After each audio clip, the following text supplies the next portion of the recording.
All right, moments away from the start of the inaugural 2018 edition of Tornado Talk right here at Dugan's Pub, located 29 West French Broad Street in Brevard, North Carolina. Glad you're able to join us here. We've got an exciting show on tap.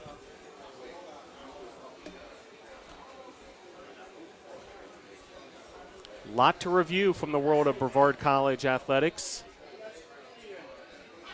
Some breaking news today, some Player of the Week honors handed out for the Brevard College Tornadoes. Women's Soccer Player of the Week for the USA South Conference was Ashley Hughes. Huge weekend for Hughes, a hat trick on Saturday. And the Women's Soccer Defensive Player of the Week goes to Hannah Weatherall. She's the goalkeeper for the Tornadoes, who posted a 2-0 record earlier in the week with 3 wins on the week for Brevard College women's soccer. So a big weekend for women's soccer, and the Tornadoes sweep the USA South Player of the Week awards for women's soccer. Ashley Hughes winning the Offensive Player of the Week and Hannah Weatherall the Defensive Player of the Week. Now men's soccer earned some hardware today as well. Patrick Hall, the Brevard goalkeeper from Pikeville, North Carolina, he had a shutout last week versus Guilford, and Patrick Hall wins the USA South Defensive Player of the Week. So a big day at Brevard College as 3 student athletes earn USA South Conference Player of the Week honors. Now, just to tell you a little more about that women's soccer success this past weekend, a 7-0 win over Berea on Saturday, then a 2-0 win over over Everett on Sunday. So a combined score of 9-0 in the matter of 48 hours this weekend by the Tornadoes. Again, a hat trick by Ashley Hughes on Saturday. Caroline David had 2 goals and 3 assists on Saturday, and Megan Shina had 2 goals and assists. And then on Sunday against Everett in the 2-0 win, goals by Hughes and Shina. Football traveled to Lynchburg, Virginia. A tight game with Lynchburg taking the win 16-14. Also the debut of the turnover belt for the Brevard College Tornadoes. 2 of those turnover belts were handed out. One to Isaac Crisp and one to Samuel Budakofer. So an exciting afternoon up in Lynchburg. However, the Tornadoes fall short 16-14, and we'll hear from Coach Kayak later in the show to tell us more about the goings-on of the Brevard College football team. Men's and women's cross country, we're at the Bulldog Stampede. A great result by Gavin Morgan in the men's 8K. He ran a 28:51, good for 13th place. And on the women's side, Hannah Spear runs a 31:18 in the 6K run for 25th place. Now, some big news this weekend came on the side of cycling, and we're about to be joined now by the coaches of the Brevard College cycling program. Brad Purley and Cypress Gorey. Phil DeMontmollin, good to meet you. Phil, good to see you guys. Hey, Coach, good to see you. This time it's official that you're actually... That's right, it's official. Now, yeah. We're even on the air, Facebook Live here, so glad you guys could join us here. Thanks for having us. Yeah, awesome. Well, I want to review all the success that you all have enjoyed this season, and certainly the program as a whole over the years. But I also want to treat this conversation as a bit educational too, because I'm new here to Brevard and Brevard College. I come from a traditional football, baseball, basketball, what the NASCAR types call ball and stick sports, and I will be learning your sport as we go along here. So I want to treat today a little bit educational as well, and I appreciate you guys getting me up to speed quickly. But first, let's talk about this weekend. The High Country Mountain Bike Challenge, hosted by Lees McRae in Banner Elk, North Carolina. Some great results beginning this Saturday. Yeah, that weekend's always a blast because it tends to be. I can't remember when it's ever has been clear skies on both of those days. It's always rainy. It's always muddy. The tracks are really difficult. Like the courses we race 4 events over the course of those 2 days, ranging from downhill to cross country and a few in between. But yeah, they're a really difficult terrain just to ride, a lot of roots and all that, and it's not too different than for our students, it's not too different than them going out in the Pisgah National Forest here and riding. So generally we fare pretty well, and I think it's probably safe to say that this past weekend was the best our team has ever done at that venue. So that's really, really exciting. And I know we've posted a bunch of the results up already with your help in the past couple days. But I mean, among others, the first time, to my knowledge, in Cyprus as well, that we have ever taken the top 3 spots. We swept the podium in the men's cross country race, which is pretty unheard of. But it really shows the depth of our program, and but we had success across every category. I mean, we had a couple students that have never raced a bike before that came with us. So the spectrum of some of our kids just came back from the World Championships. Some of them just hopped on a bike in the past couple months, and we were all brought the whole group to this event. So it was really exciting to see. Both Cyprus and I were really, really proud of the way they raced, but also very proud of the way that they're handling themselves and getting motivated, getting excited about nationals, just keeping things rolling in a good direction for sure, which is really fun. Excellent, Coach. Yeah, and just to let the viewers know, the podium sweep that Coach was speaking of, the men's A cross country on Saturday at Lees McRae, their event. First place, Carson Beckett. Second place, Tyler Orschel. And third place, Tyler Clark. The sweep, women's A cross country, a great result, number 2 overall, Hannah Ahrensman. And then in men's C cross country, Nathan St. Clair came in first place and Lucas Gomez in third place. And then in Sunday, some great results on the short track and downhill side. Carson Beckett finishes first in men's A short track. Tyler Orschel finishes second. In women's A short track, Hannah finished first. And in women's A downhill, Nicole Rudson finished third, and in men's B downhill, Tyler Clark took the win. So some big results on Sunday as well in short track and downhill. Now, for a little bit of that education, what's the difference between, for the layman, cross country and short track and downhill? So the biggest difference between the events is that they're kind of split into two, and 2 are gravity events and 2 are endurance events. So you have the cross country and the short track as the endurance events. So those are based on more of a fitness level is what's going to determine how well you do in that race. There's a lot of technical handling involved as well, but primarily, how fit somebody is going to determine how well they do. So that cross-country race is roughly an hour and a half event for the men and women that are A's. So they're going out and doing a lap that ranges from 15 to 30 minutes depending on the venue, and they'll do a handful of those to make it around an hour and a half. So that's a pretty long, tough event. And then short track is basically just a condensed version of that, where the laps are really short. There's a lot, it's a lot higher intensity because it's only around 20 minutes. And then on the gravity side, you have downhill and dual slalom, which dual slalom we actually had kind of rained out this weekend, so we don't really have a lot of results from that. But downhill is just a timed single run, just right down the mountain, and a lot of times it's a very technical, very challenging track. So now, as far as our student athletes go, do they specialize in one event versus another? Do they cross over to these different particular events? Is one athlete built a certain way that, he or she's better in cross country versus, the gravity events? Yeah, absolutely. There's quite a bit of specialization with our team.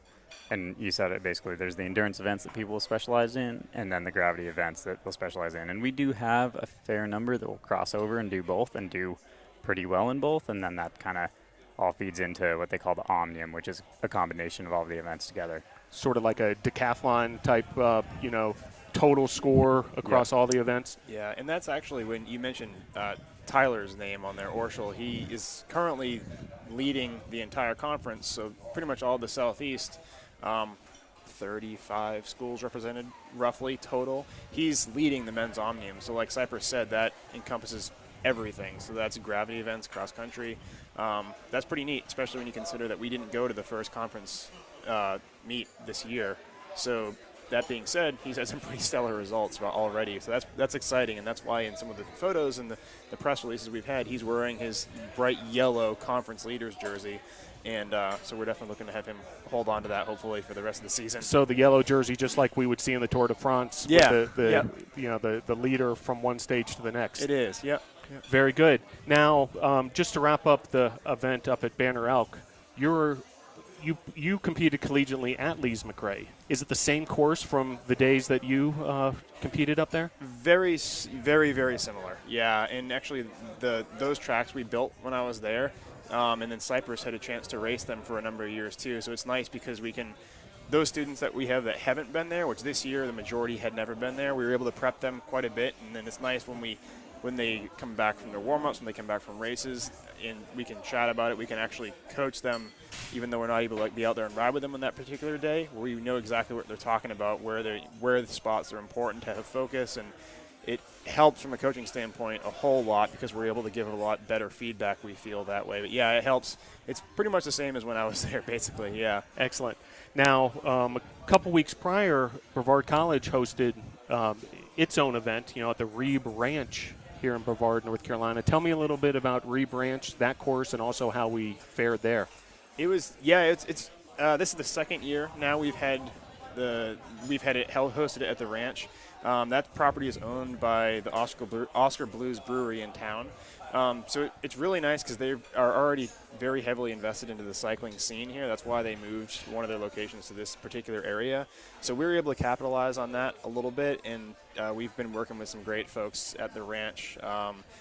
Like I said, in the past couple of years, Cypress and I have been out there quite a bit in the past couple of years building trail, and we recognize right away it's a great resource, it's a great spot to host events, because we always get asked the question of, well, why everyone comes here to ride in DuPont, they come here to ride in Pisgah National Forest, why don't you just host collegiate races there, is what we hear often. But the big thing is those are national forests, and you can't shut down trails for an event. Whereas on this property, the whole property is ours for that weekend, and we're able to close things off.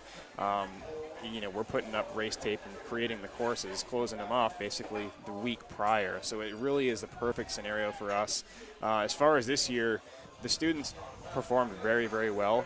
Granted, it was the same weekend as the World Championship, so we were missing 3 of our riders for a very good reason. But as far as the racing goes, we had some great performances there. We had one of our primarily road riders and endurance riders win the downhill event, which blew some people away and was really exciting. We weren't too surprised to see that happen, but it definitely turned some heads. Scott McGill was the one who won downhill. But overall they did very well, especially considering it's always our priority. When we are the host, the students put a lot of work into it as well, and they have, when they're not racing every minute of those days, they have tasks and objectives and different odd jobs. They might be finishing a race, or right before their warm-up, they're going to go out to the different section of a different course and help, marshal, help point people in the right direction, sign waivers, whatever it may be. So that's one of the best showcases, we feel, of the team. It's a good representation of, all right, yeah, we're a race team, but a lot of folks have a hand in that weekend event. And so it was nice to see that go off. We felt it went very, very well. We had a lot of local community members, staff and faculty from the school and all that. They came out and watched and cheered the students on. And it's nice because, like you said, it's 15 minutes away from campus, and it's a chance to go out. And a lot of people always hear about the team going up to nationals in Montana and Colorado, you name it, all over the country. But they know they're doing very well, but it's a whole different thing when they can go and actually cheer them on 10 feet away on the sidelines, and they get really into it, which is neat. And the students, of course, are extremely excited to be able to race at home too. So it was a great weekend though. Fantastic. We were very happy. Yeah, congratulations, not just on the results of the team that weekend, but for pulling off that event. I know it's not easy to put on an event that large. I'm sure you plan well in advance, and to be able to exhale at the end of it and say, hey, everybody had a good time and it went without hitch is big. So congratulations on that. Now, Brevard College alum. Yep. You competed here yourself, correct? I did, yeah. And so tell me, what's a day in the life as a collegiate mountain biker at this elite level? How much do you train, or does your current student athletes train on their own versus with the team? Do you just grab your bike and start finding a trail somewhere close? And, is there a routine day to day? I mean, within our team, we really can't have all of the team come out and do a practice together. It's just not feasible with the spread of talent that we have, with the size. We can't just make all of the riders go out and just do the same set of intervals. With cycling, it really doesn't work in that same kind of team practice as a lot of other team sports do. So what'll happen on a daily basis is that riders will kind of figure out what their schedule is, and they're gonna go off of that and kind of get a group together.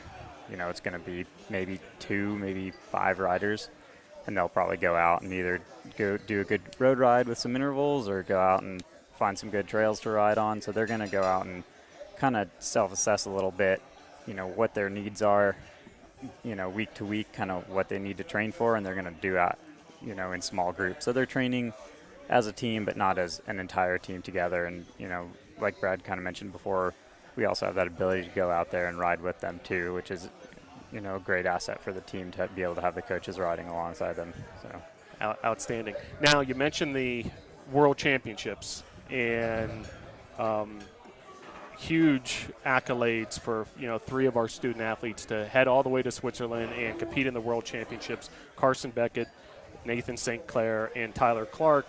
Beckett representing the U.S. along with St. Clair, Tyler Clark representing Canada. Mm-hmm. Being so close to those 3, and obviously being able to debrief with them as far as their experience goes. Tell me, what that means for us as a program, and also, how meaningful it was for them as, athletes to be able to represent their countries. Yeah, it was. We're in a really fortunate and somewhat unique position where it's not the first time where we had students travel to the World Championships. We had it happen quite a few times in the past. But to have 3 go, we're all on the mountain bike, all on the same weekend.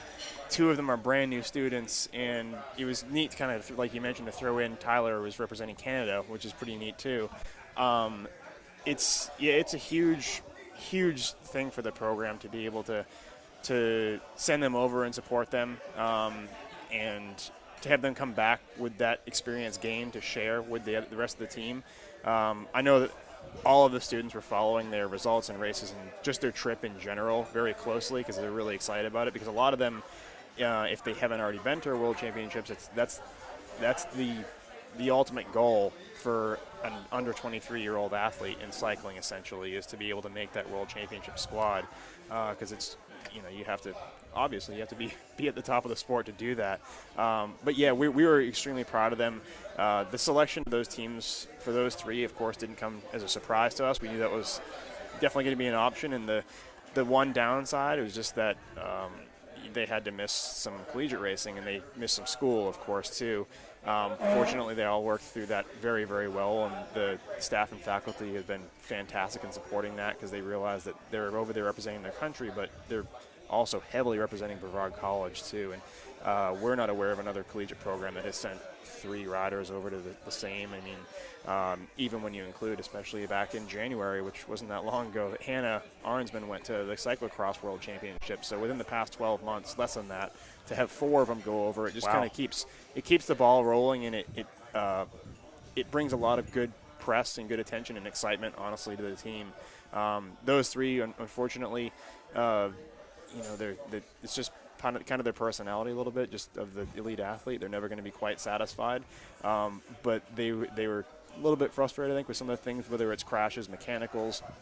It's that competitive nature, right? It is, yeah, and it's a hectic environment. I mean, they're racing with over 100 people in some instances, and they're all the best in the world, and they're all shooting after one position, which is to win.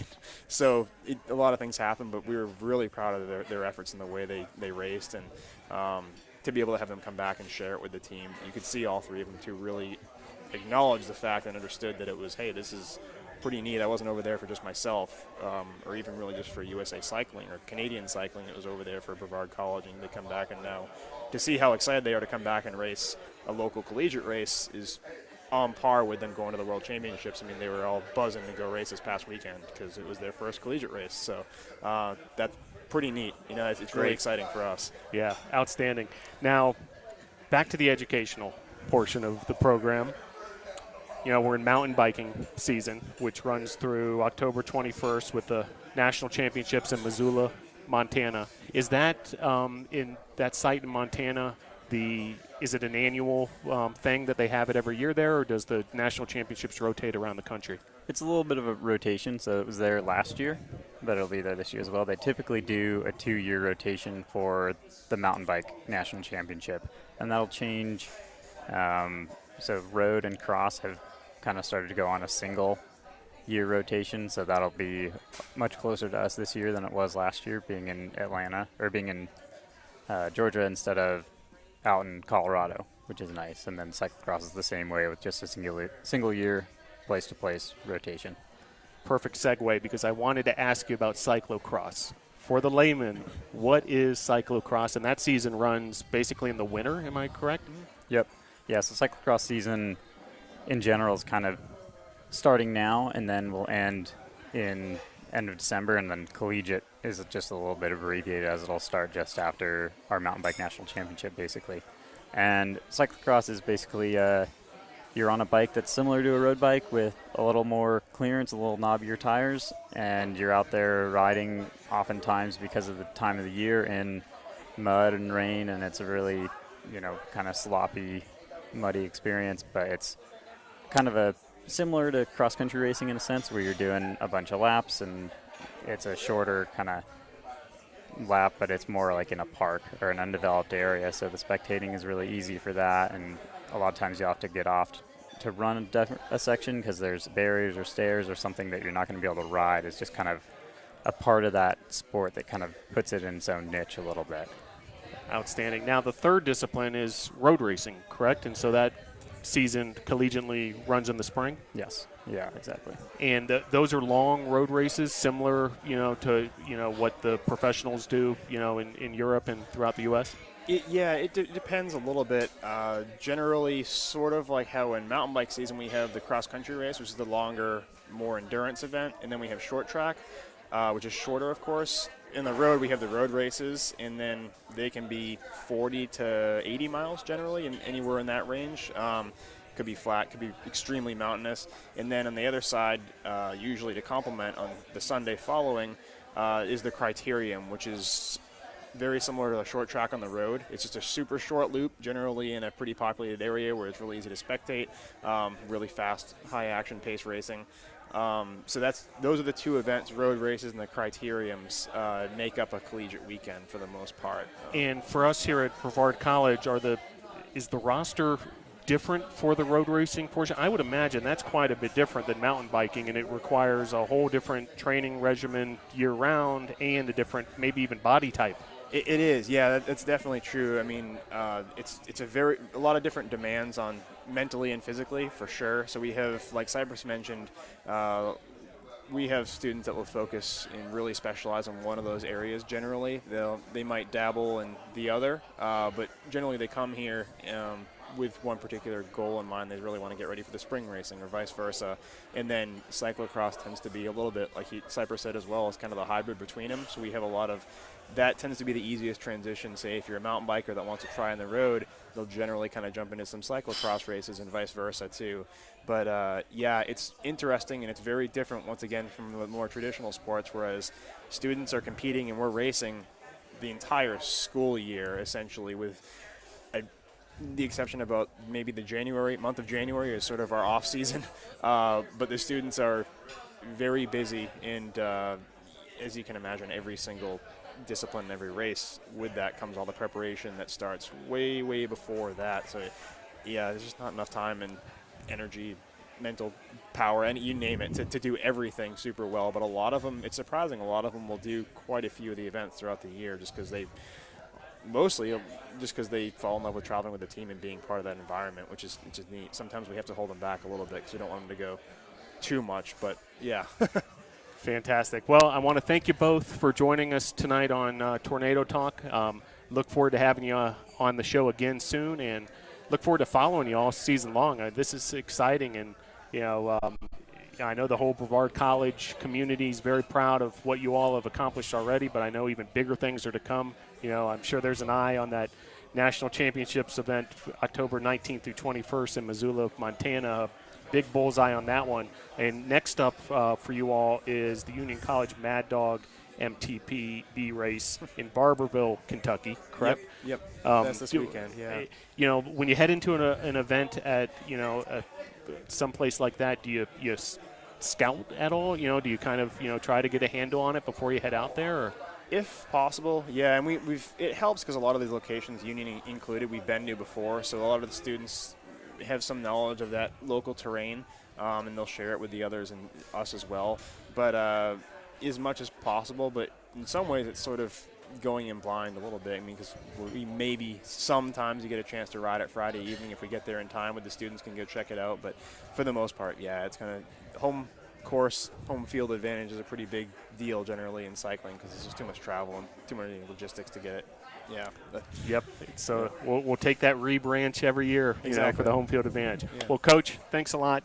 Thanks so much. Coach, thanks for coming on the show. Yeah. Good luck, this weekend and beyond, and we'll be talking again real soon. Thanks again. Thank you. All right, that was Coach Brad Purley and Cypress Gorey of the Brevard College cycling program. A lot of success recently for the Brevard College Tornadoes. And just as we mentioned, we've got 3 of those Tornadoes right now. Since this is such a large group, I'm going to ask you two to share this microphone if you can. It's pretty easy to put them on and off. And we're meeting for the first time, so let me introduce myself to you. I'm Phil DeMont-Mullen. Nice to meet you, Carson. Hey, Carson. Nice to meet you, Nathan. Hey, Nathan. Hey, Tyler. Well, we just talked about this threesome, Carson Beckett, Nathan St. Clair, and Tyler Clark with your coaches. These 3 were the 3 Tornadoes that represented Brevard College and United States and Canada, respectively, at the World Championships in Switzerland just a couple weeks ago. And just a couple days ago, or just a day ago, got done competing up at Banner Elk, North Carolina, some big results. Let's start with you. Tell me about this trip to Switzerland. If you can sum it up in a minute or two. Yeah. How was it? It was, awesome. Any chance to go to Switzerland is pretty sweet. And also I got to go. This time I got to go and race bikes, and the race itself was a mess. I imagine, like Brad touched on, like you've got a lot of emotions and everything surrounding the whole event, and it's kind of like the penultimate event of the year. So there's a lot going on, but I try to just like calm myself down and sort of get some ease under myself and just enjoy the experience because like it's bigger than bike race, and it's a good opportunity to travel and to be a part of a team that prestigious. But I had an amazing time, saw some amazing things, and the race went fairly well. And so, like, I'm pretty honored to be a part of it. So. Outstanding. Now, Nathan, how does one get selected to get to compete in the World Championships? Is there a build-up as far as different events leading up to it, or is there a committee that just sort of says, hey, these are the bikers we want? Yeah, so there's a couple of different ways they do it. There's a national series called the Pro GRT series, where basically you'll accumulate points throughout the entire year, and they'll select different riders based on previous race results and also race results in the Pro GRT series. Outstanding. And how about yourself as far as the experience goes? What's the first memory that comes to mind when you think back on it? I know it was just a couple weeks ago. Probably the mountains. When you get there, it's pretty unreal how big and how beautiful the mountains are out there. And we were fortunate enough to go a little ways down the road and do one of the Alpine coasters. It's like the roller coaster that goes down the mountain, and you could just see everything. You could see the race course. You could see as far as you could see. It was unbelievable. Yeah, it's truly one of the spectacles on, planet Earth, the Swiss Alps, yes. No doubt about it. Yes. I mean, it had to be an incredible experience. Now, if Nathan, you'd be so kind to pass the headset to Mr. Tyler Clark, Now, Tyler, if you want to bring that microphone nice and close to your mouth there, you represented Canada in this event. How many other bikers were on the Canadian team with you? I think there's about 27 of us on the XC team. Outstanding. And how about yourself? What's the most memorable aspect of the experience for you? I think kind of getting to ride with like all those like top Canadians that you watch throughout the whole year, like competing in those big races and being able to be teammates with them and working with them, riding the course with them is amazing. Yeah, it had to be an almost an out-of-body type experience for you guys. Like, pinch myself. Am I actually doing this? And, congratulations to you all, and thank you for representing Brevard College, so well there. I have a funny feeling we might have some students, who might have brushed shoulders with you, enroll suddenly. But a big weekend this weekend at Banner Elk, North Carolina. Tell me, guys, about the course at Banner Elk. Is it especially challenging? What are some of the the features there? It's surprisingly challenging for a collegiate course, actually. When you get on the national level, you end up seeing a lot more features, a lot more risk reward situations. But yeah, Banner Elk, it's usually always wet, just like this year, and they have a lot of rocks and a lot of roots, so that kind of that mixture just makes it tricky all weekend. And it's a good course, though. It's really it's really challenging, and it's super fun. So great. And Carson won the men's A cross country and won the men's A short track on Sunday. Tyler finished third in the men's A cross country. Tyler Orschel finished second. And so you guys swept the podium. The Tornadoes sweep the podium in the men's A cross country. First time in school history at that particular event, a podium sweep. How did that feel? And when you guys are running 1, 2, 3, just how close were you, and are you aware that your teammate is behind you? First lap, we kind of had some jostling to do to get up there, but then by the end of the first lap, we were already separated from the group. It was me, both Tylers, and a kid from Lees McRae itself. And we were all together for another lap at least, and then it kind of split up coming into the last lap. But, we made the break pretty early, and it was fun to be together. 3 Brevard College kids with 1 Lees McRae guy, and so that was a good time. That was good. Outstanding. Any thoughts on the men's A cross country? Well, it was a lot of fun. Like, I just kind of, at the beginning, found Carson's wheel and tried to hold it for as long as I could. Kind of coming out of into the start of the second lap, wasn't really able to hold on, so I rode with the Lees McRae kid for the rest of the race. Kind of, those two battled it out while we were kind of battling out behind them. Yeah. And then was able to kind of just get away near the end. Great. Now, if you pass that back to Nathan. Nathan finished first in the men's C cross country on Saturday. Nathan, what kind of race was that for you? It was pretty good. I got pretty lucky out of the start. I got the whole shot, and then I think there was some confusion from the rest of the group, and was able to kind of just slip away. And like Carson was talking about, it's a very technical course, and I think I was able to use that to my advantage to kind of slowly slip away throughout the entire race. Great. Now, tell me about a day in the life of a Brevard College Tornado mountain biker. I know, of course, you've got your schoolwork and the things you have to do on campus and that kind of stuff. But once the biking portion begins, tell me what the average day's like. Are you on your own, kind of, choosing your own adventure? Are you guys in small packs? Do you go out as a team? What's sort of the routine as far as training? It does vary a little bit. We kind of have people here with different interests, so some kids, and it's super cool because I'd say 98% of our team are in dorms on the campus, so we can get rides together, and we can get kids that want to do road rides, they group up, kids that want to do mountain bike rides, they group up, and so it's really easy to be able to ride with people. That's one of the biggest things, is a lot of the kids that come here, often in their later high school years, they've been training or riding by themselves. And then we get here and you have the opportunity to pretty much do any kind of option you want, with the area we have. Yeah, it can vary. We have easy days, short days, and then some kids go out and, depending on the year, 3 and 4, 5 hour long road rides. So, about anything you can imagine, but the best part is you have a group almost always who, somebody's going to be willing to go with you. So. And as far as keeping care of your body and staying fresh for actual race weekends, do you have to time days off and rest days and that sort of thing?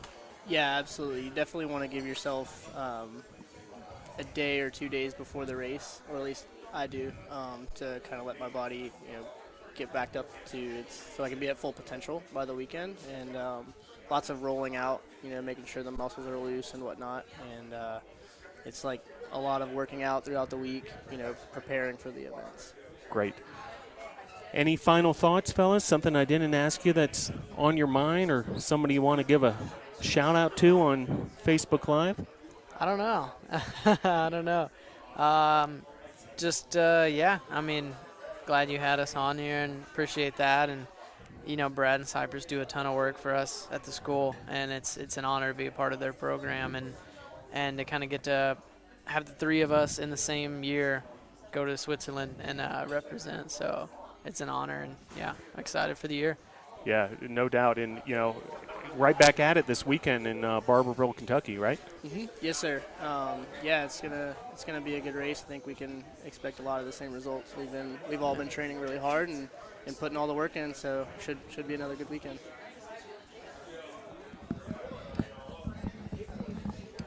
And Tyler, we'll finish up with you.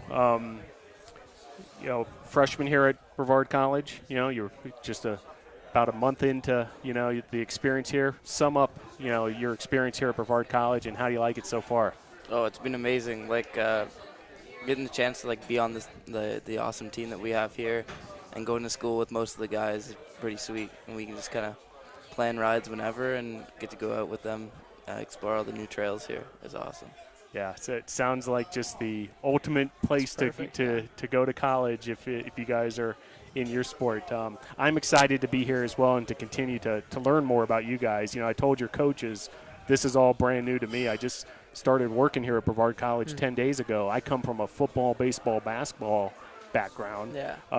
I do have some motorsports in my experience, so there's if you stretch it, maybe there's some similarities there. But I'm excited to learn about your sport and in turn try to teach as many folks who don't know about your sport about it. And you guys are a huge part of that and making my job easy. So thank you for that, and thank you for coming on the show today. It was a lot of fun, and good luck this weekend in Barberville, Kentucky and beyond. And congrats again.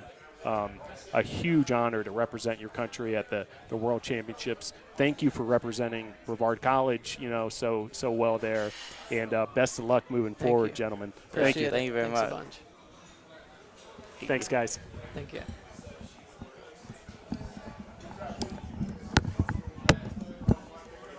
All right, that was the trio of Carson Beckett, Nathan St. Clair, and Tyler Clark, the three Brevard Tornado cyclists who represented the United States and Canada at the Mountain Bike World Championships. And those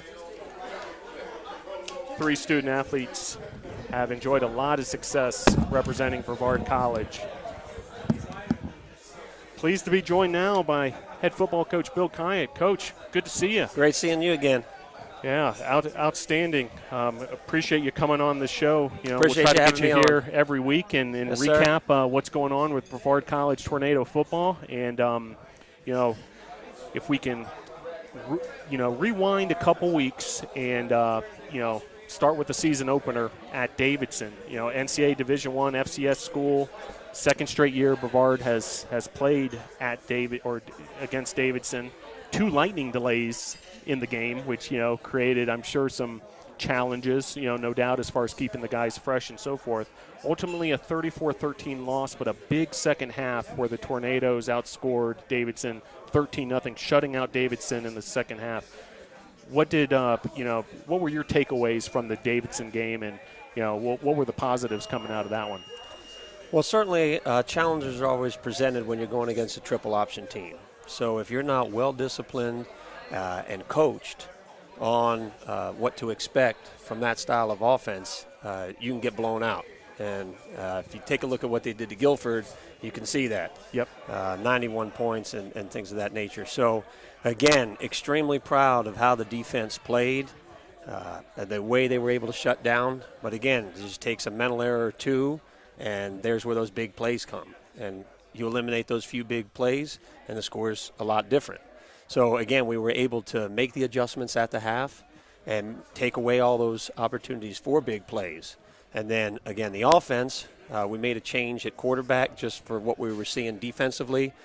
We thought that Dalton Cole might give us a little better opportunity to get things done in that second half, and he did ignite the offense. And it was exciting to see some of those young kids we have. If you take a look at our roster, 66% of our roster is new to Brevard College, and most of those are freshmen. So that's a great improvement over the 75% freshmen that we had last season. But again, that was their first taste of college football. And as a Division III program, your first taste going against Division I, you have to be proud of how those young men played, especially when you think a lot of those guys this exact time last year were going against kids that were 15 and 16 years old. No doubt about it. Now, in that second half against Davidson, we mentioned the shutout that the defensive effort provided. Freshman quarterback Dalton Cole entered the game, hit freshman Blake Taylor for a 43-yard touchdown pass. Then Jay Love scored on a 56-yard run, a play that was named the USA South Conference Play of the Week. Good to see those big chunk plays from the offense in that second half as well, right, Coach? No doubt. And, again, it was we had a rollout play for Dalton Cole because he has great speed, can get outside. I mean, that's one of his strong suits. So, again, we cater the offense to the strength of our players. We want to highlight their skill set. So that's something that he does well. And Blake Taylor, who also doubles as our punt returner, obviously means he's pretty shifty in space. Ran a nice route. The ball was in a place where he could play it and was able to get into the end zone. And so I was very proud of that. And then again, the play of the week. Again, that was a designed outside run, so Love has a lot of speed. I mean, that's the one thing he definitely has. He can flat out fly. So we wanted to try to get him to the outside. But there were a few missed assignments on the blocking scheme, which allowed some defenders to get in his way. So then he just had to turn and take it back the other way. So it turned into not quite an individual effort because there was some help then downfield, but that was certainly built from his speed, which was able to get him into that end zone. Yeah, it seemed like his improvisational abilities paid off on that play. No, it wasn't. It was just the way we drew it up in the playbook. You know that. Now, senior Bubba Craven, pulled down 6 catches for 67 yards. The more I'm learning about the Brevard College Tornadoes, I keep hearing Bubba Craven's name as a leader and a valuable part of the team. Tell me a little bit about Bubba. Okay, so when I took over the program, it had been 10 years of triple option, and Bubba Craven was one of the quarterbacks in that triple option. So that means he'd been used to having the ball in his hands, having to be a good decision maker. He was always a part of the play. So the style of offense that we moved to, more of a pro style, it wouldn't be conducive to his skill set. So, again, I wanted to cater to what he could do well. So I moved him out to the X receiver, which is the weak side receiver for us. And once I could see how he could run routes and handle the ball, I knew he'd be a good decision maker in space. So now we just got to get him the ball. So we just created routes and concepts that would be able to get him the ball as much as possible. And that's why last year he ended up with 50 catches, nearly 1,000 yards, 11 touchdowns, and cranking it right back up again this year. Yeah, the USA South Conference leader in touchdowns last year. He was number 2 in receiving yards per game in the conference, so certainly a valuable part of the team. Now, as I was reviewing the game and the box score and so forth, one thing that struck me was Ralph Roman III, who's a wide receiver, correct? Yes. Also punts on the team. That's correct. And he seemed to have a very effective game against Davidson. Long of 46, but he pinned 4 punts inside the 20. Like what you're seeing from Roman as a punter in addition to his wide receiving abilities? That's right. All right, well, Coach Jakes, who is the co-coordinator of special teams, and he's also the corners coach, he and I coached together at Scottsdale Community College. And one of the players that was there, that was an outstanding player, was Ralph Roman III. And we loved his style of play, his approach to the game. Legitimately professional approach at all times. and then just a very likable guy, great personality. I mean, he's the complete package of what you want in a football player. So there was no doubt when we heard the opportunity to get him that we wanted to make sure he came to Brevard College. And once he got in here, he just stepped right into a leadership role. And it was basically based on his plays. So he doesn't have to say a whole heck of a lot. He goes out and makes plays. So we knew he had great athleticism. And, heck, he could probably play quarterback. He could play running back. I mean, he could probably do it all.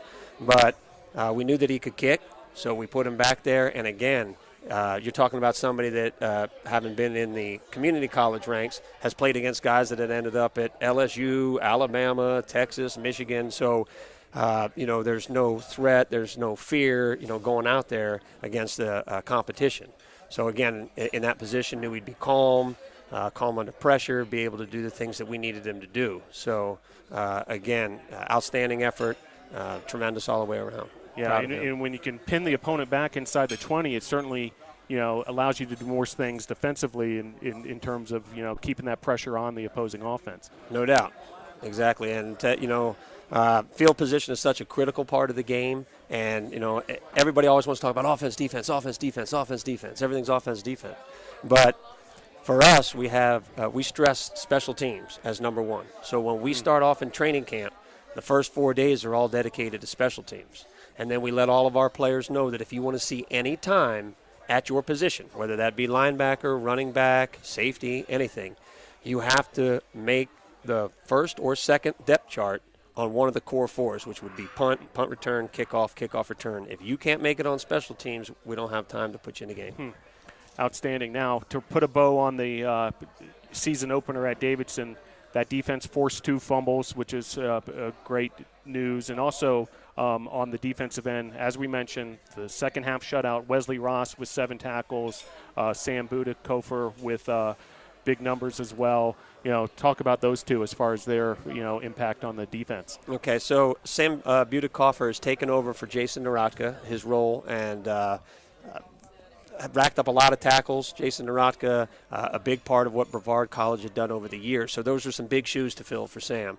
Sam has worked incredibly hard since the moment he stepped on campus. In fact, he's in our Champions Club, and at some time I'll explain to you. But basically, he does everything right, everything you could possibly ask for from a football player, from the classroom to his attitude, to the way he treats people, to what he does on the football field. So he's part of the Champions Club. And all of that hard work pays off, and you see it on game day. And that's why he's able to make the plays. He incredible hustle, always working hard. Wesley Ross, what gets him to make all those great plays is the strength of his brain, his intelligence, because he's going to be making the right calls. He's going to be in the right place. And if you're in the right place, then you're there to make the play. And when the play's presented, he makes it, which is how he's able to rack up those tackles. So the Davidson game, sounds like a great experience for the team, a bunch of newcomers to, get one under their belt. Some great things defensively in that second half. Then a bye week on September 8th, and then the unexpected happens. That's right. We're preparing for Brevard's home opener against Allen University. A few days before that game, word comes up, through the athletic department that Allen University, because of their campus, shutting down, and really you can't, blame somebody, going on the side of caution when there's something like a hurricane coming, but the game gets postponed. And suddenly there's not just one bye week, but 2 bye weeks, and a grand total of 21 days between the Davidson matchup and finally getting back out there this week against Virginia Lynchburg. Tell the viewers, the challenges of, dealing with that much time off heading into the Lynchburg matchup. Right, and if you would know in advance that you're going to have a 2-week bye week, then you would obviously approach it a lot differently. But you're under the assumption that you're going to be playing. So in that first week, you take it a little bit lighter, and you go in the midweek and give the guys the weekend off, a chance to recover, rest their bodies, and get going again.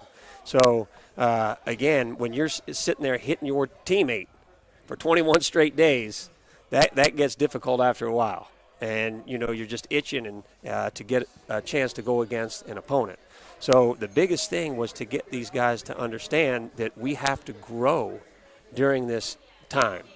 And the greatest growth comes from experience.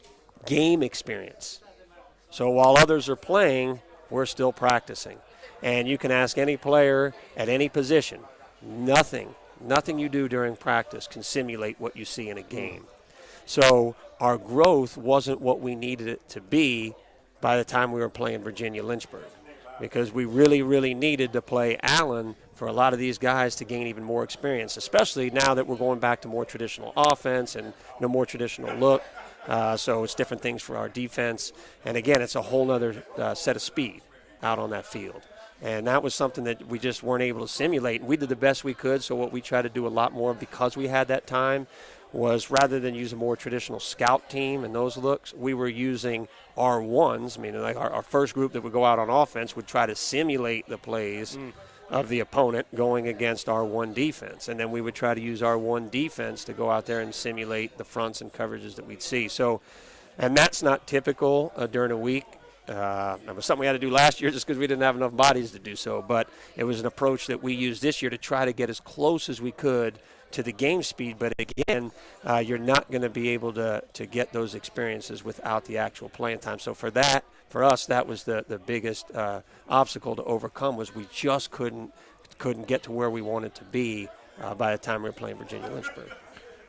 Yeah, it had to be incredibly challenging, no doubt about it. Now, the team heads up to Lynchburg to take on the Virginia Lynchburg Dragons. Scoreless first quarter up there in Lynchburg, and then the Tornadoes fell behind 7-0.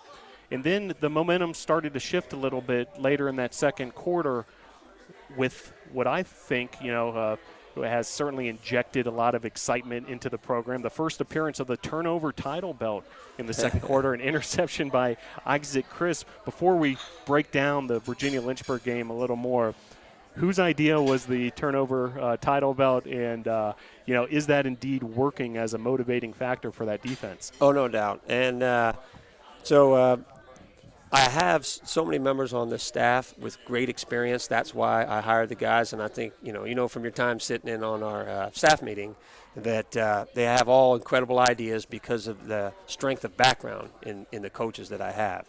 So they bring their experiences that they've had at other places, the highlights, the ones that, hey, I would really love to bring this concept to it.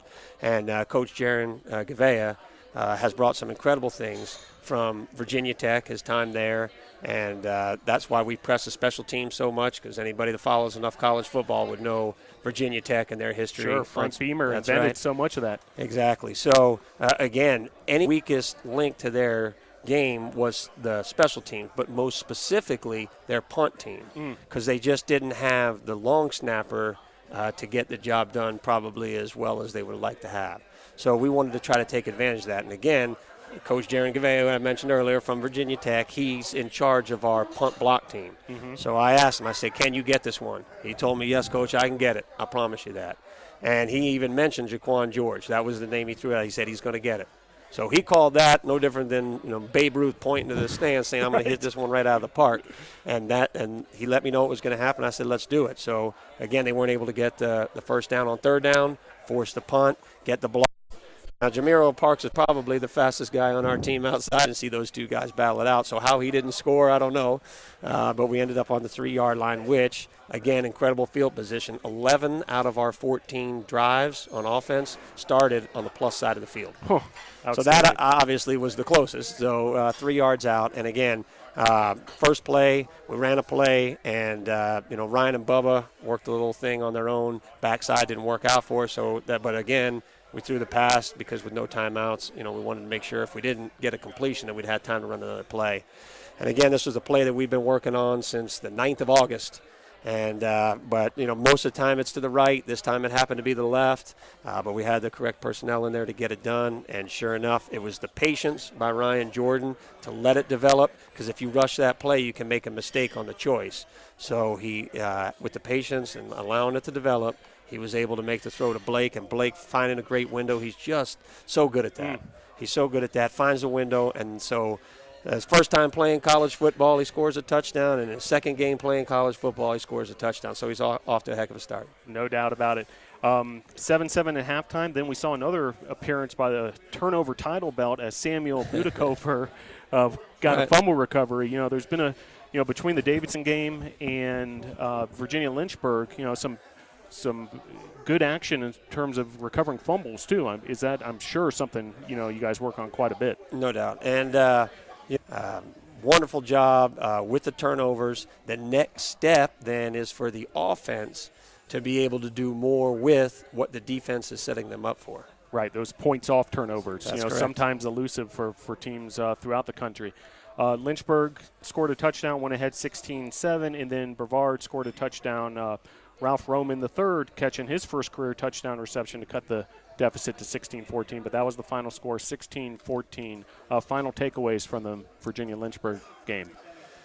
Well, again, the biggest thing that obviously as a coach, you're always looking at the negative because you're always wanting to perfect. You're always wanting to make things better. You could be undefeated for the season and win a championship, and you're still trying to fix everything that was wrong. So, again, from the game, as I mentioned earlier, the number one thing that has to happen is if you get field position like that, which is very rare, you've got to be able to put points on the board. And, again, right now we're kind of in a transition phase. With the quarterback that we had last season, we were able to do a lot more things than what we're doing this year. So the quarterbacks that we have right now, if you add all the game experience up from the 5 we have on the roster, you can count on one hand how many college games they've all played in, grand total. So, again, as your quarterback goes, so goes your team. So they're still doing a lot of learning and a lot of processing and understanding everything that they see in front of them. So they're working hard. They're doing everything that we're asking them to do to become great at the position. But, again, as a quarterback, you are the equivalent of the coach on the field. So now they have to know everything that we know, everything from the offensive concepts. They got to know what the left guard's doing. They have to know what the safety should be doing in that particular coverage as the opponent. So they have to know it all. And so there's a lot of wheels turning. I mean, if you could see it, there's probably some spinning going on and a little smoke coming out of the ear because they're trying to process. So as they get that game experience, for example, losing the one to Allen, not being able to play that game, as they get more game experience, then it'll be a more smoother running machine. And once we get to that, now this time last year we were 0-2. This time last year we had the exact same record. No wins, 2 losses. And coming out of that Emory and Henry game, it was a disaster. And for those that were there and witnessed it, in the second half of that game we were down and we just completely shut down and basically laid down and gave it away.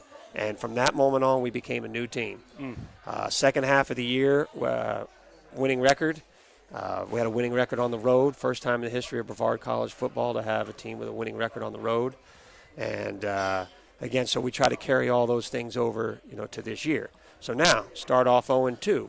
Get rid of the attitude that had been in the past. Oh, here we go again. We started 0-2. We're going to be 0-10. No, not at all. So we're starting off in conference play. And I let all those guys know today that there isn't one team other than LaGrange going into conference play with a winning streak. And they have a 1-game winning streak. Everybody else has lost going into conference play, so they feel just like we do. And if you think about baseball, if you lose 16 games in a row in baseball, it's the equivalent of losing 1 game in football because they get 162 and we get 10. So right now, we feel like we're on a 32-game losing streak. So that's the mentality that you have to get out of these guys. But going into conference play, no team has a winning record in our conference. Within conference play, we're all 0-0. Yep.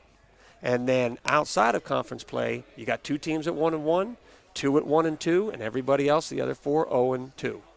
So again, this is up for grabs. Yep. So if we do what we are capable of doing, we certainly do have a shot to do some great things within the conference. But it's going to be a tough task at the start because Maryville, over time, a great program by Coach Hayes, always has those guys up and ready, and they're typically in the top tier of the conference. So it's a road game for us. We didn't get to play them last year due to scheduling conflict as we made the transition to the USA South.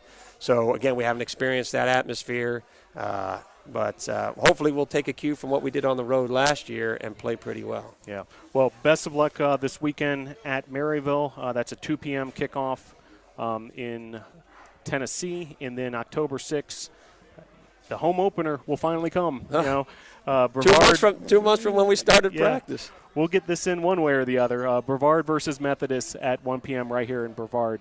Thank you, Coach. I look forward to working with you, throughout the season. And, again, I'll be following closely, and I'm glad you're able to, share, some of the going-ons with Brevard College football with our Facebook Live audience and the folks here at Dugan's Pub tonight. Thanks again, Coach, for being here. You got it. Anytime, and feel free to bring me on because, again, people look at standings, just people look, and that's all they can see, and they don't really know the backstory of all of it. So that's why I'd love to have you. I'd love to be on here as much as possible and give you as much insight as to what's really going on behind closed doors. So. Count on it, Coach. Okay. Thanks again. All right, appreciate it.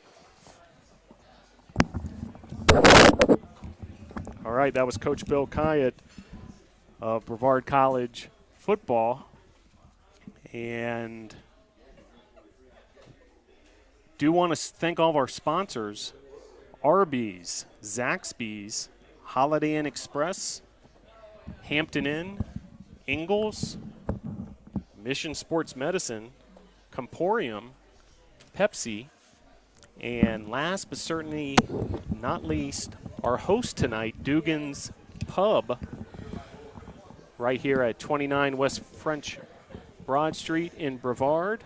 Come on down to Dugan's Pub where you can enjoy, a great beer selection and all sorts of food, some, Irish specialties and all sorts of TVs here too. If you wanted to come on over right now and watch the Monday Night Football game, feel free to. And happy to be joined now by Director of Athletics, Miranda Nash. Miranda, welcome to Tornado Talk. Thanks. Yeah, Coach Kyatt's got a big head. I've got to squeeze mine in here. Now, Miranda, you were here at Brevard, several years ago. Yep. Went to Winona State, and now are back at Brevard as the athletic director. Yeah. What's it like to be back, and how's it going so far? Yeah, so I've told people it kind of feels like I have amnesia a little bit. I was here from 2010 to spring of 16. Went to Winona State for 2.5 years, and back now, happier than ever that I'm here. Wouldn't have come here if I didn't see the vision that we've got going forward. Love our coaching staff. Love the new coaches that I got to meet just being back 3 months ago. So it's definitely nice to be home. It's nice to be home. Great. And, looking ahead to Brevard College athletics and sort of your vision for the program. Can you tell listeners a little bit about that? Yeah, I mean, we have some really exciting things. At the end of the day, it's all about fundraising and getting the dollars in for us to do these things. But President Joyce has a vision, along with Juan, who's now our Vice President of Strategy and Operations, who was the former athletic director, a great mentor of mine and someone that I can now go to and ask, hey, how would you handle this situation? And so, having someone there that I feel like can't let me fail, it's supportive. We have big plans in the process for the next 5 years that hopefully we're working with Credo right now, who is doing a master's facility plan. And so really listening to what they suggest would be best for our campus. But, I think that being really intentional with the sports we offer, whether that's, moving forward with sports, it's a time of we're in a good place, and how do we build things and make them better moving forward? Makes a lot of sense. Now, as you know, I'm new to Brevard College in Brevard, North Carolina. I'm certainly very impressed with both the college and the area. But you being more of a veteran, tell folks what's special about Brevard College and Brevard, North Carolina. Right. Well, first off, I'm so happy you're here. I'm really excited to work with you moving forward. It's you are someone in the position I think is so critical for our success, and so often in your profession is not given the love that it's needed, because you're the face of the athletic department. And it's not me, it's you. You're going to be out there. So really happy to work with you and our new staff, other staff that's come in this year. And what was your question? What's special about Brevard College and Brevard, North Carolina? We offer really small classes. And so I think, this year we started a program called the Success Mentor Program. So basically every new student that comes in is paired up with someone on campus where they meet with weekly or biweekly, and we go through a slew of different things, whether it's just getting your books, how are you doing classes, what's your grades. And so it gives them someone that they can go to immediately for any question that they have. We had an assistant soccer coach that was supposed to come in that was going to be a success mentor. And unfortunately, some things didn't work out with her visa. And so I was able to step in and just kind of be a placeholder for her. and now I'm doing it for the whole year. And it's been really special for me to make a connection with a freshman. A lot of them, 60% are student athletes. And just to hear their perspective of an 18-year-old coming into college, like this day and age is very different than what I did. And just to hear the questions that they have, it's just so different. And so having the ability to sit down with them and say, so what's going on in your life and what can we help you with? I think that's something special about Brevard College. Now, Brevard as a place, man, you can't live somewhere more beautiful than here. And I took it for granted the first time I lived here and really appreciate it. Winona was beautiful. I really enjoyed my time there. But it's not the mountains of Western North Carolina. And our beautiful season is coming up, that of October. So when the leaves change, you walk outside every day and you just feel so thankful for the place you live in. And the cooler temperatures is also nice as well. But if you like hiking or kayaking, man, this is the place for you. Very good. I couldn't agree more. Now, back to business a little bit. USA South, NCAA Division III. Tell the listeners kind of where we are in that whole process. Yeah. So we just completed year one, passed with flying colors. I give a large thanks and credit to Jamie Atkinson, who does all of our reporting. She's our assistant AD for compliance. She did a fantastic job building a relationship with the folks at the national level. Jay Jones has been critical for our success moving forward in the transition. We are now in year two. In year two, we can now compete for regular season championships, and we join a postseason conference called the ECAC so that our teams can compete for postseason and other awards if their team is good enough to qualify. Mm-hmm. At the end of this year, we'll file the waiver for years 3 and 4. If accepted, we'd be full provisional members next year. It's just never happened. And so we've had a lot of conversations with people. We won't be offering any athletic scholarships next year. And that's an unusual circumstance because we withheld scholarships earlier on in the process. We have all of the things needed from NCAA Division II as far as policies, rule books, manuals, those types of things, institutional control. We've checked that list very well. So really it's just to explain to the committee why we feel like we would be good candidates, and it would be because we will not offer any athletic scholarship next year. If that doesn't go through, if it doesn't pass, we would repeat year 3, which is the same as year 2, and then file a waiver for year 4, which is commonly accepted. Makes sense. Well, certainly the Tornadoes are getting it done, both on the field, and I know also off the field with a lot of community service work. Yeah. But, just this weekend alone, today it was announced 3 Player of the Weeks for the USA South Conference. Women's Soccer Player of the Week, Ashley Hughes. Women's Soccer Defensive Player of the Week, Hannah Weatherall. And Men's Soccer Defensive Player of the Week, Patrick Hall. All unprecedented success, in the USA South Conference for Brevard College. Yeah, it's our first ones. It's our first Player of the Weeks ever. So really happy to be able to witness that and be here for that. Get to see them play this weekend. The women did fantastic job, set some records this weekend. So it was great homecoming weekend to be able to witness them do their work on the field. Great. And, just as we were going on the air, got some news that the golf team is experiencing some success just up the road here in Fletcher at the Mars Hills University Fall Invitational. We've got Austin Fisher in first place after shooting even par 72 in the individual standings, and Taylor Scovell on the women's side is also in first place. She's leading 45 other golfers. So getting it done on the golf course, getting it done on the soccer field, and we had the cycling coaches and those student athletes here earlier. Incredible success for that cycling program. Yeah, no, I'm so happy to be back. Cycling was always an anomaly. Never understood how they do what they do.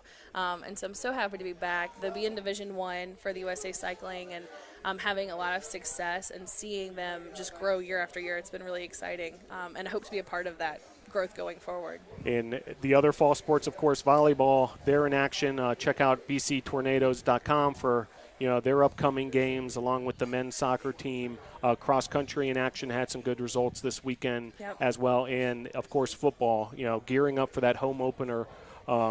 on October the 6th against Methodist after, the first, home opener, quote unquote, was postponed due to Hurricane Florence. And you had to understand what Allen University's take on the whole situation was. But, a lot of plans put into that home opener and, just got to reset the calendar and get it done on the 6th of October. Yeah, I can say I've never canceled a football game before, so that was new for me. But a good exercise for our staff to go through. We're hoping to have Allen come back at the end of the season, maybe put a Thursday game in there, kind of just depending postseason-wise how that looks and with their schedule as well. But certainly like to have another home game for our guys to play at home and to reschedule so they can get back to 10 contests would be good. Outstanding. Well, Miranda, thank you for being here tonight on Tornado Talk. I think we've had a successful first show with all sorts of interesting guests, capped off. And we're going to do this every week, by the way, not just Miranda, but her staff for an inside look into Brevard College athletics so you guys can get to know some of the people behind the scenes as well. And, thanks again for the hospitality on a personal level. It's been great so far being here. Just want to thank our sponsors one last time, Arby's, Zaxby's, Holiday Inn Express, Hampton Inn, Ingalls, Mission Sports Medicine, Comporium, Pepsi, and of course Dugan's Pub, our home for Tornado Talk every Monday. Hope you can join us here next Monday at 7 p.m. We're going to have a women's soccer focus. So we'll have Ashley Hughes here, who is the reigning women's soccer player of the week. We will have Caroline David here, who had 3 assists this weekend. We also have Megan China here, along with their head coach, Juan Mascaro. So it's going to be an exciting show of women's soccer. And, of course, we'll have head coach Bill Kyatt to talk about that Maryville game that takes place this weekend. So, again, for all of us at Brevard College Tornadoes Athletics, thank you for joining us here at Dugan's and on Facebook Live. We'll see you next week.